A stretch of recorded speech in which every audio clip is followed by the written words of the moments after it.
Bismillahirrahmanirrahim. Assalamualaikum warahmatullahi wabarakatuh. Perkenalkan, saya Nur Putri Dilar Wahab dengan akhiran NIM 050 dari kelas Farmasi A2. Nah, di sini saya akan mempresentasikan tugas proposal saya yang berjudul Uji Aktivitas Ekstrak Etanol Daun Kopasanda terhadap Penurunan Tekanan Darah pada Kelinci. Adapun latar belakang pada penelitian saya yaitu tumbuhan kopasanda merupakan tumbuhan yang hidup di daerah tropis maupun subtropis yang tumbuh pada berbagai jenis tanah dengan baik, dan apabila mendapat cahaya matahari yang cukup maka akan tumbuh lebih baik lagi.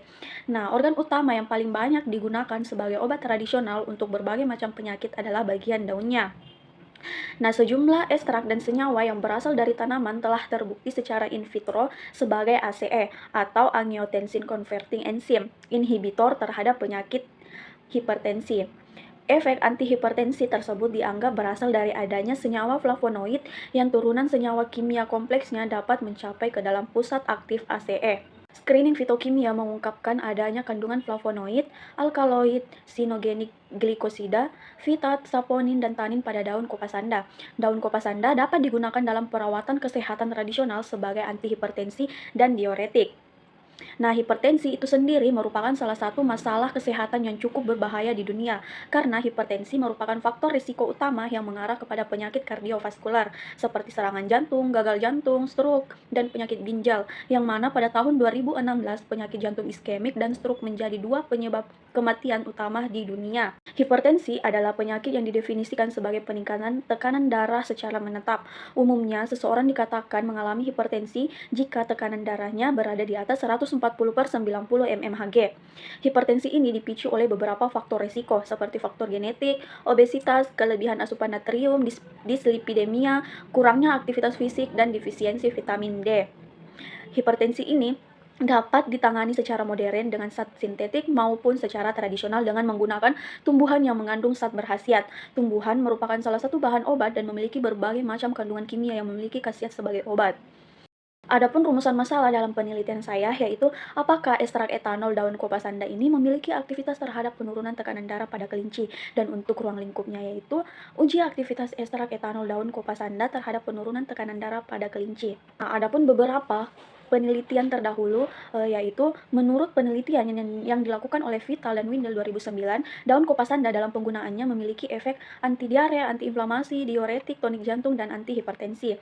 Sedangkan menurut penelitian yang dilakukan oleh Ikeuchi 2012, pemberian ekstrak metanol daun kopasanda dengan dosis 100 mg per kilogram berat badan dan 200 mg per kilogram berat badan dapat mengatasi hipertensi dengan mengubah distolik, sistolik, nadi, dan arteri, rata-rata tekanan pada tikus. Sedangkan menurut penelitian Nico Kemit 2012 menyatakan bahwa perbandingan jenis pelarut dan waktu maserasi terhadap kandungan flavonoid didapatkan hasil bahwa dengan menggunakan pelarut etanol lebih tinggi dalam penarikan senyawa flavonoid dibandingkan dengan pelarut metanol. Pelarut etanol digunakan karena jika dibandingkan dengan metanol, pelarut etanol lebih cepat diuapkan daripada metanol pada proses penguapan ekstrak. Pada pelarut etanol lebih aman dan tidak mengiritasi mukosa lambung. Dan alasan untuk digunakan hewan coba kelinci dibandingkan dengan tikus karena kelinci ini mempunyai struktur dan susunan sel yang sangat mirip dengan manusia. Selain itu, kelinci dapat berkembang biak dengan cepat, jinak, dan tidak agresif.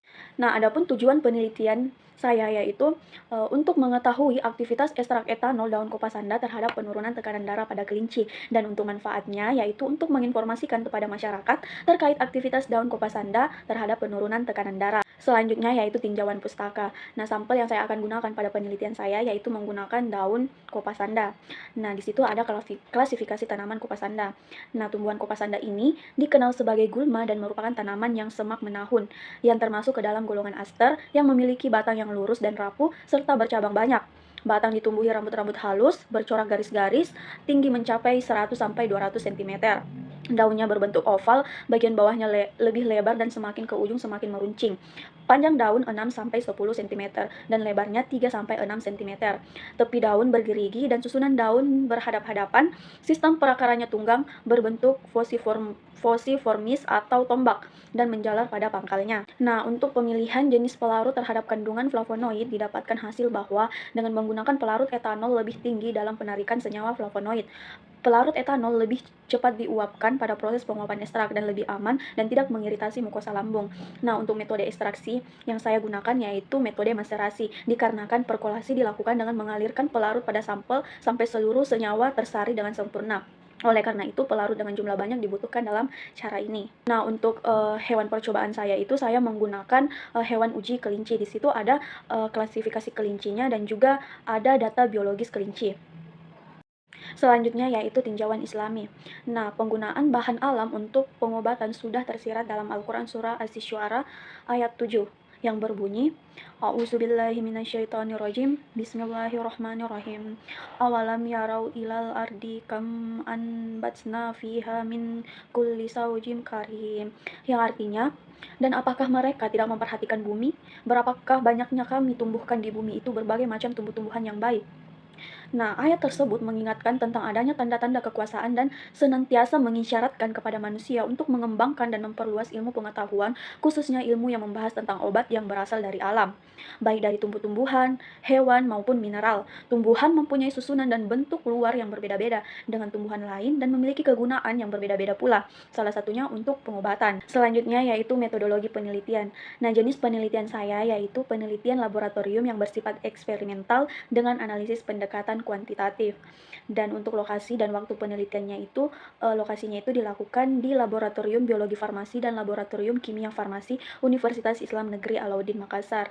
Dan untuk waktu penelitiannya itu dilakukan pada bulan Mei 2023 sampai Juli 2023. Kemudian yaitu prosedur kerja. Adapun alat dan bahan, alat yang digunakan dalam penelitian ini adalah bejana maserasi, cawan porselin, gelas kimia, gelas ukur, kertas saring, labu tentu ukur, rotary vacuum evaporator, spoit oral, sphygmomanometer, dan timbangan analitik. Dan untuk bahan yang digunakan dalam penelitian ini yaitu air suling, daun kopasanda, etanol 96%, suspensi NaCNC 1%, NaCl 2%, tablet captopril 25 mg, dan kelinci.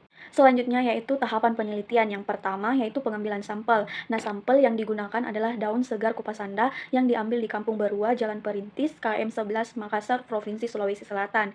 Kedua yaitu pengolahan sampel. Nah, daun kopasanda ini yang telah dikumpulkan dicuci bersih, kemudian dipotong-potong kecil dan ditimbang lalu dikeringkan dengan cara diangin-anginkan pada tempat yang tidak terkena sinar matahari langsung sampai kering. Setelah itu ditimbang kemudian diserbukkan menggunakan alat blender sebagai simplisia, lalu diayak dengan mes 12 dan kemudian ditimbang. Ketiga yaitu ekstraksi sampel. Ada beberapa cara yang dilakukan, yaitu pertama itu melakukan ekstrak etanol daun kopasanda, kemudian pembuatan suspensi NaCNC 1%, bobot per volume, kemudian pembuatan larutan NaCl 2% bobot per volume, kemudian pembuatan suspensi tablet captopril, dan pembuatan suspensi ekstrak etanol daun kopasanda. Dan untuk hewan uji yang digunakan adalah kelinci sebanyak 8 ekor yang telah dikarantina untuk menyesuaikan dengan lingkungannya selama 7 hari dan dibagi dalam 4 kelompok, masing-masing kelompok terdiri dari 2 ekor kelinci. Nah, untuk perlakuan terhadap hewan uji ini, prosedur pengujian dengan cara semua hewan uji diadaptasi selama 2 minggu. Setelah 2 minggu, diukur tekanan darah awalnya dengan menggunakan alat tensimeter hewan. Setelah itu, semua kelinci diinduksi dengan larutan NaCl 2%, 20 ml per kilogram berat badan kelinci secara per oral selama 1 minggu. Setelah 1 minggu, diukur tekanan darah hewan uji dilanjutkan dengan perlakuan masing-masing kelompok. Nah, hewan uji ini dibagi menjadi 4 kelompok. Kelompok pertama diberi suspensi NaCNC 1%, 20 ml per 2,5 kg berat badan kelinci sebagai kontrol negatif, dan untuk kelompok 2 diberi suspensi tablet captopril 1,16 mg per kilogram berat badan kelinci sebagai kontrol positif. Dan kelompok ketiga diberikan ekstrak etanol daun kopasanda 52 mg per kilogram berat badan kelinci. Kelompok 4 diberikan ekstrak etanol daun kopasanda 104 mg per kilogram berat badan kelinci.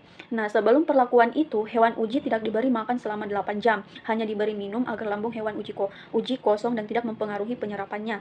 Setelah itu, hewan uji ditimbang berat badannya untuk disesuaikan dengan volume pemberian, kemudian hewan uji diberi tanda. Selanjutnya yaitu pengukuran tekanan darah. Pengukuran tekanan darah di sistol dan diastol dimulai dengan pengukuran tekanan darah awal kelinci sebelum diinduksi. Setelah dilakukan induksi dan pada saat pemberian sampel dengan interval waktu 60, 120, dan 180 menit menggunakan alat tensimeter. Dan untuk analisis datanya itu, pengumpulan dan analisis data ini dilakukan berdasarkan data tekanan darah hewan uji. Analisis sidik ragam atau analisis varian digunakan untuk mengetahui ada atau tidaknya perbedaan aktivitas antihipertensi antar perlakuan. Mungkin itu saja yang sempat saya presentasikan. Kurang dan lebihnya mohon dimaafkan. Akhirul kalam. Wassalamualaikum warahmatullahi wabarakatuh.